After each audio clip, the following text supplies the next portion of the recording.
Di tengah dunia pembelajaran yang semakin serba cepat, seringkali kita merasa kehilangan sesuatu. Kelas menjadi sunyi, bukan karena tenang, tapi karena pembelajaran terasa tidak lagi hidup. Di luar sana, dunia penuh dengan kebisingan, pertengkaran digital, hilangnya empati, hingga pudarnya kebersamaan. Dan kita, para mahasiswa mulai bertanya, sebetulnya bagaimana caranya membuat pembelajaran atau belajar dengan lebih bermakna? Para pemikir klasik ternyata sudah membahasnya.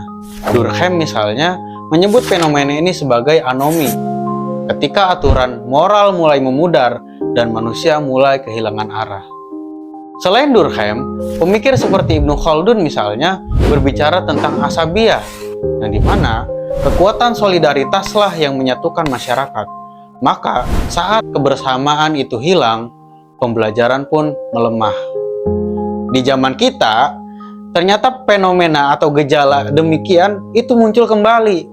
Belajar sendiri-sendiri dan terjebak dalam layar. Lupa bahwa pembelajaran akan hidup ketika dilakukan bersama. Dalam konteks hakikat manusia misalnya, banyak orang yang berpandangan bahwa ciri atau hakikat utama yang melekat pada manusia itu terletak dalam aspek rasionalnya. Namun apabila kita memperhatikan beberapa literatur, maka kita akan menemukan satu pandangan yang sama sekali berbeda dengan pandangan awal, yang dimana ada literatur yang mengatakan bahwa kemampuan rasional manusia itu berkembang baru sekitar 70-an ribu tahun yang lalu ketika revolusi kognitif. Sedangkan pada mulanya, ciri utama manusia sebetulnya sederhana saja, yaitu manusia tidak dapat hidup sendirian. Pandangan demikian sudah sangat cukup untuk menyampaikan secara eksplisit bahwa ciri atau hakikat utama manusia itu terletak dalam aspek sosialnya.